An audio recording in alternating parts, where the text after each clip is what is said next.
Welcome to the 2023 NCAA Football Prediction Show for On the Microphone. I am your host, JT Elliott, and I have two special guests with me today on this panel as we discuss all the ins and outs of this upcoming season, and I'll let them introduce themselves. Well, hello, I'm Jim Powers. I'm here in beautiful St. Louis, Missouri. Do a lot of coverage here in the St. Louis market. Also do a lot of stuff with FCS and the Missouri Valley Football Conference. So it's great to be here with you guys tonight. Rob Stinson in Berea, Kentucky. I'm the voice of the Madison Southern Eagles in Berea here in Madison County. I also do Berea College, baseball, softball, and men's basketball. And sometimes I get to do a little Eastern Kentucky University. Not a lot, but once in a while. And it's a pleasure to be here. Thanks, guys. All right, well, let's get started. No reason to dilly-dally. Let's get right to it. And I'm going to ask you right off the bat, and I'm going to start with Jim on this one. Call your shot on this. There's always an upset that we do not expect that will happen that shocks everyone. Name the upset that will happen this season. You know, you've got to say either North Dakota State or South Dakota State. Anybody they play a Power 5 game against has got they've got a shot against. But I really think, honestly, Michigan is a team. I think there's still some question marks offensively, and they've got a tough schedule in the Big Ten this year. They're a team that should be on an upset alert because, and especially if Harbaugh does get the 4-game suspension to start the season, that's going to make it a little bit interesting up in Ann Arbor. So I got to put Michigan on an upset alert watch because there's just something that's telling me that somebody's going to get them early, and that's going to put them behind the 8 ball as they go through the back part of their schedule, and especially leading up to the Ohio State game. I love that you mentioned the Dakota schools. Some people forget about they are powerhouse programs there in 1AA or FCS, however you want to say it. They are legit. Oh, without a doubt. And I get a chance to follow them, and they're two teams. They played in the national championship game against each other last year. Anytime they play, it's just a battle. But then you look at the success that they've had over Power 5 teams, and they've carried the torch for FCS, so to say, in a lot of those games. And people don't want to schedule them anymore because they know that it's not the gimme game that everybody thinks it should be. Right. No. Rob, what about you? Call your shot. My upset special, I believe, is going to be on September 9th, Texas over Alabama. I think that Alabama lost so many players, including 2 of their coaches that have moved on. And I know it's Saban, but I just think this is the year after last year's game in Austin where Texas lost by a point, that this could be the year that Texas stuns Alabama. Wow. There is a meme going out right now, and it goes something like this. Touchdown, Texas. That was a beautiful pass from Arch Manning to his receiver for a 50-yard touchdown. That makes the score Texas 10, Alabama 42. I've seen it. I've seen that, yes. Hey, I'm going to jump in on this. We'll talk about Arch Manning in just a second. I'm going to play Homer here, but I think it's going to be a good game. Eastern Kentucky University defeats Cincinnati. That's my call. EKU, I go to all their football games, have a very good team this year. Cincinnati graduated a whole lot of players that were graduate seniors and legit seniors, and lost a few to the draft. I've got that one penciled in as an upset. Even if it's not, expect a very good close game in that one, but I think the Colonels can win that one. But you can call me a homer on that one. That's fine. Now, does EKU start off with UK and Cincinnati back-to-back? They do. They're going to have some big paychecks coming their way. Yes, and maybe a win. Possibly. Well, and you know what?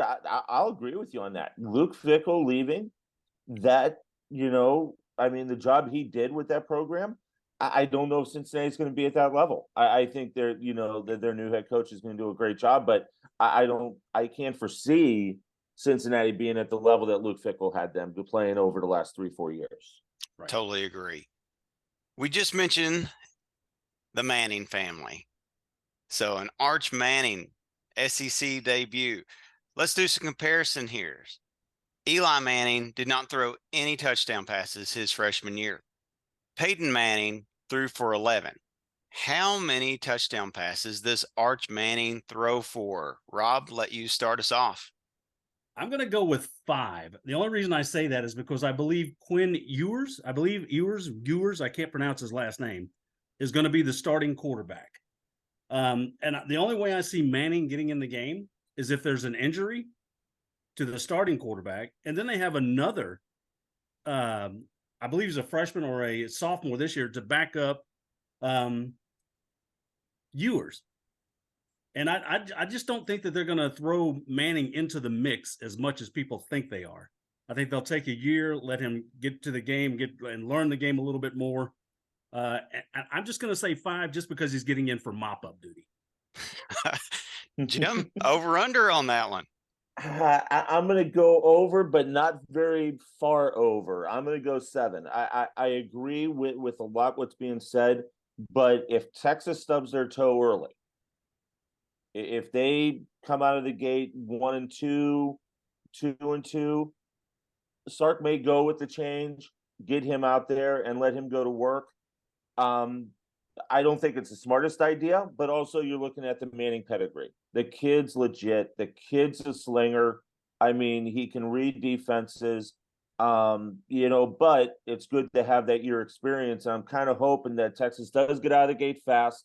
Ewing does a great job, letting, Manning sit there, learn, get used to the speed, get used to everything, and come in for mop-up duty. But I'm going to tell you, if Texas does what Texas done over the last couple of years, 1-2, 2-2 mark, you're going to hear everybody down in Austin screaming for Manning to be the starting quarterback. And that's going to put Sark into a really, really ugly situation.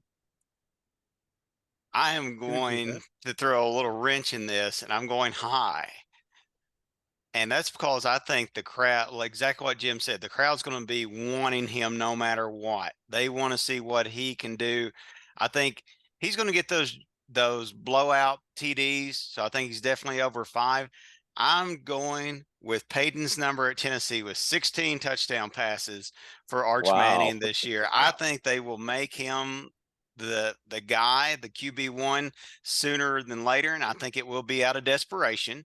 But I think they're going to give him as many reps as possible, and why not? Because you're coming to the SEC next year, so you need reps, and you want to keep the kid as well. Right. So I've got that.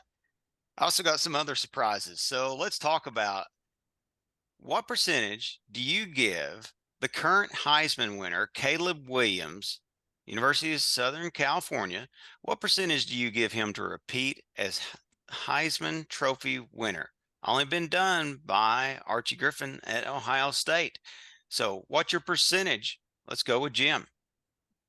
As much as I want to say 20 to 25%, because I'm the Ohio State guy in the room here, and I would never want Archie to, lose being the only player winning back-to-backs. But Caleb Williams is such a prodigy. He is just an unbelievable athlete. And if they have the year this year, like I think they're going to, I think they're going to be really successful, and especially, with the scheduling that they've got, I think he's going to get anywhere from 11 to 14 touchdown catches. I think he's absolutely going to be over 1,000 yards receiving. And if USC can just win games and do what they do, I give them a 50 to 60% chance of winning it back to back. Okay, Rob, what about you? I was going to only say 10%. The reason I say that is because of the year he had last year was just phenomenal. And the chances of doing that same thing, just to me, I don't see it happening. I think guys will be keying on him. Coaches will key on him. And honestly, I didn't watch many USC games last year just because they were on late at night, and I'm old and like to go to bed. It's I just I don't want to lie to you and say he's not as good as he was, but I don't know if he's going to be able to produce as much as he did last year. So we have 50 to 60 right there in the middle. We have the low end at 10%.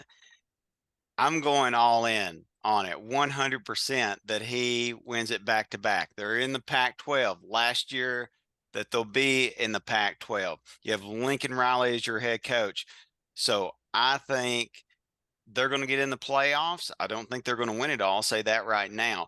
But I think his stats are going to be through the roof this season, undeniable, that he wins it for the second year in a row. Is there Jeff Ruby's on the line for these predictions? Jeff, I don't have that pocketbook. I have the coupon at Texas Roadhouse. There you go. Well, there we go.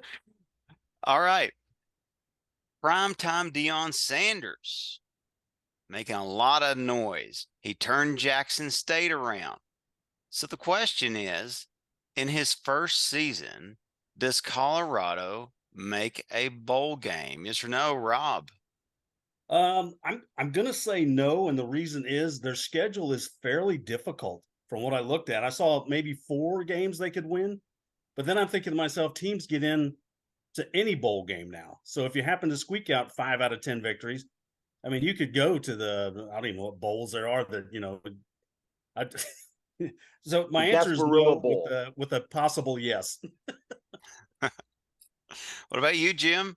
I think there are 5 wins on the schedule, and like we just said, you can get to the Gasparilla Bowl with 5 wins. You can get to the Belk Bowl, and I think he's going to turn it around. I really do. But when you're coming out of the gate, TCU week 1, and then you've got Kansas State week 2. That's a brutal way to open up your season, and especially with everything he did with the portal, getting rid of the kids, basically resetting that whole roster. I'm not sure how they're going to come out of the gate, but I think there's 5 wins there, and I think they'll back into a bowl game because number 1, Deion's going to bring you money. Number 2, he's going to bring in ratings, because people are going to want to watch to see what Colorado's all about, especially if they can make a bowl game. I only have them with 3 wins. I think the schedule is too hard. I don't think they make a bowl game. I do like Deion. I think he'll get there. This is I hate to say it, he's coming into a bottom dweller situation at Colorado. So don't expect it in 1 year. If he makes a bowl game and wins 5 games, you should be very pleased with that going into this season. But I just don't see it happening with that schedule. Now, speaking of, go ahead. I'm sorry, JT. I was TCU and Colorado. That is an upset special as well. A lot of people saying that TCU will go down to Colorado in the first game of the year. Yeah, and TCU they've got guys coming back, but they still lost quite a bit, especially on the offensive line, from that team last year. But yeah, there's a lot of people thinking that Colorado can catch them in week 1, and get away. Especially you're playing in the coveted noon spot on Fox as the week 1 lid lifter, so to say, 4 games, and the hype machine's already cooking. Fox is blowing that thing up like there's no tomorrow, because that's going to be that's where they're taking their game day, crew. Right. I mean, it's going to be an unbelievable atmosphere. But yeah, that could very well be an upset special. Good points all around. Now let's keep on the coaching conversation, but let's turn it the opposite way. We have Deion, who has all the hype in the world, expectations, people are excited. Name a coach who is going to be on the hot seat, burning hot at the end of this season. Rob, I'll start with you. I'm going to start with who I think is the most overrated coach in college football, Jimbo Fisher at Texas A&M. I think that he lived off of Bobby Bowden. When he got the huge contract at Texas A&M, he had awesome recruits, never did a thing with them. And I'm not so sure he makes the whole year. Big statement. What about you, Jim? I'm going right there with him. And there's a reason why Bobby Petrino is his offensive coordinator. I think they know that if they go down hard early in the season, which is a very good possibility, their schedule is not easy out of the gate. And then you get in SEC play, which we all know is going to be brutal. And if you get a Texas that gets out of the gate hot, they win 4 or 5 straight. It's the big brother, little brother syndrome in Texas between A&M and between, Texas. They're going to make a change. And I agree. I don't think he makes the end of the year if they come out with 3-4 losses right at the start of things. And Petrino, I wasn't a big fan of that hire to begin with, but I also kind of read the tea leaves a little bit. There's their coach in waiting if they let Jimbo go midseason. Very good analysis on that. Oh, Bobby Petrino. Now, here's my take. I'm going with Oklahoma's Brent Venables.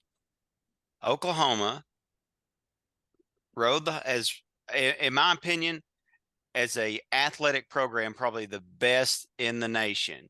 When you talk top to bottom, not just football, but across all sports, they're competing for national championships. Venables inherited a good team. I only went 6-7 last year. You are a Nike Jumpman school, one of only a few that were selected for that.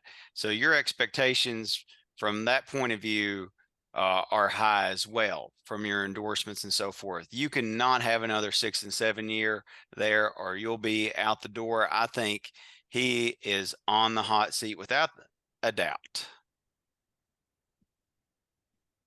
Now, I can agree with that. I can absolutely agree with that. And if you're going to pull the trigger, pull it this year because you go to the SEC next year. Right. You need to show well this year. Year one's done. You need to have a much improved year. You cannot lose to Texas either. Right. That will seal your coffin. Yes. Now, let's be unbiased here because we all have our favorite teams. What team are you most interested in watching this season and why? And Jim, I'll start with you. The biased part of me says Ohio State because I'm really curious to see what that quarterback room is going to look like. I still think Ohio State's got a terrific team, but it'll be curious to see there. But I think I'm biased. I'm going to look at USC just because they had the success last year. I know Lincoln wants to get them to the next step, and that's making the playoffs.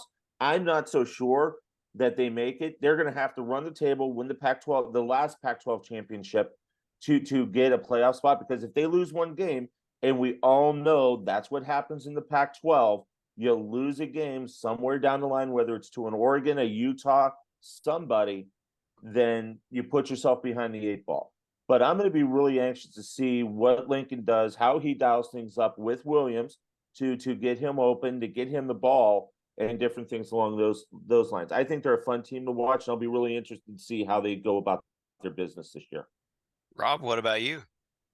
I almost took USC, but I went with the Nittany Lions of Penn State, just because their 2 losses last year were to Michigan and Ohio State. If they can win one of those games, just one of them, along with the other games, the Lions could easily make the playoffs. Look, Tony Franklin's a great coach, in my opinion. It's time for Penn State, I think. It's been years since they have been really relevant, but I think he has them on the uptick, and just the recruits they always get. I think that Penn State may be my dark horse. I like Penn State. I do like that, but I'm going with South Carolina because this is Spencer Rattler's last year. And we've known Spencer to be good. We've known him to be poor. We've known him to be fair. What's he going to be like going into his final season? He was once a Heisman hopeful. So I think as far as interest, that's where my interest is with South Carolina. Now, what specific game do you have on your calendar as a must watch that it's penciled in that you've already got pizza ordered coming for it? Rob, what's your must watch game? Well, my specific game, it's the same every single year, and will probably never have a thing to do with the national championship in our era. But it's got to be the Army Navy game. That's just it's my line. I love it, and the pageantry and the sportsmanship and the fact that these guys go out and give everything they've got. And even if you're 0-10 and you win this game, it's like the national championship. And that's my pick for my game of the year. Can't go wrong with that, sir. And Rob, being a veteran, thank you for your service, sir. Thank you, brother. Appreciate it. Jim, what about you? Same thing. Mine doesn't change. Being a Northeast Ohio guy, it's Ohio State, Michigan. It's every year, Saturday after Thanksgiving, you know what you're doing. At noon, you are sitting there with your pizza and you're glued to the TV for the next 3.5 hours. And when I lived back in Ohio, I had the opportunity to go to that game a few times. And if you ever get a chance, you've got to take advantage of it. And it's just a great rivalry. It's so much fun to be a part of it. But yeah, absolutely. And it's nice that now, the last couple of years, it's actually meant something, because there was quite a time that game didn't mean anything. Ohio State was either going to go on to win the Big Ten.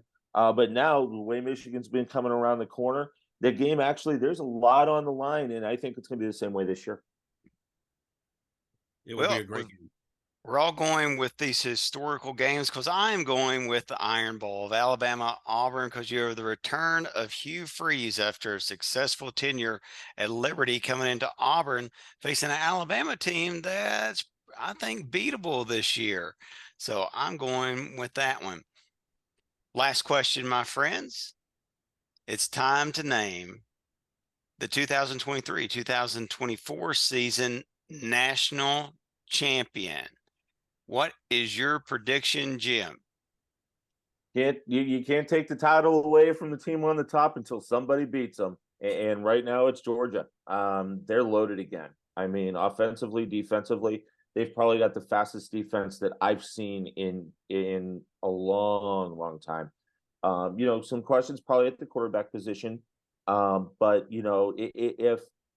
if Kirby can keep those kids driving the speed limit and keep them on the field instead of in a courtroom trying to get speeding tickets taken care of, I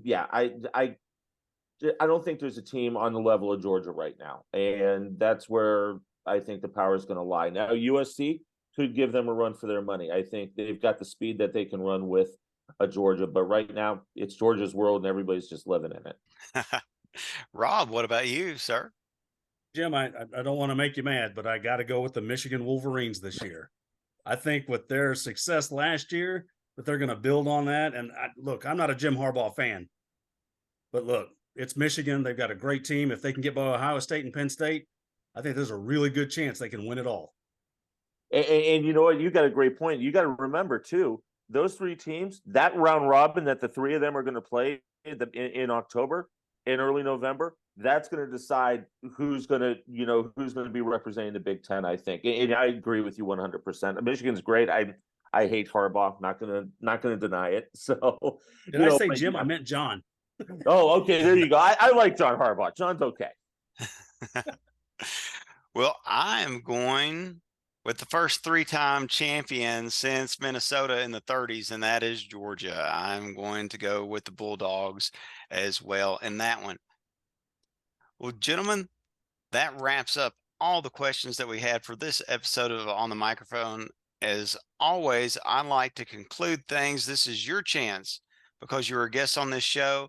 Plug any charity, church, sports team. This is your chance to plug what you want, your business, whatever it may be. Jim, I'll start with you, sir. No, thank you so much for having me tonight. A lot of fun talking football, but just figure out a way to take care of the kids and the teachers out there. My family is I'm an educator. I'm an athletic director at a local high school here. My better half's a principal at a local school. If you can give back to the schools in any way, shape, or form, then their athletic departments, that would be absolutely phenomenal because the kids need it right now. And we need to keep the kids doing the things that they love to do. So if you get an opportunity to give back to your community, please do. Well said, sir. Rob, I'll turn it over Can't to agree you. with that anymore. I am that anything to do with the kids. I was just looking at a friend of mine coaches the little league team here in Kentucky that won the region, and they were searching desperately for money to get to Williamsport. It look, if you can give money to those kids, do it. I mean, you buy dinner out once a month or twice a week or whatever it is. And think about donating one of those nights just to give them something to look forward to so they can make their travels as well. And it was a pleasure, Jim. It was very nice meeting you. And Doc, Yes. thanks for having me on. My name is JT Elliott, and thank you for joining us for the 2023 NCAA Football Prediction Show here on the Microphone. If you enjoyed this video, please subscribe and share the content. Also, consider joining the Public Address Announcer Facebook group so you can connect with others who are on the microphone.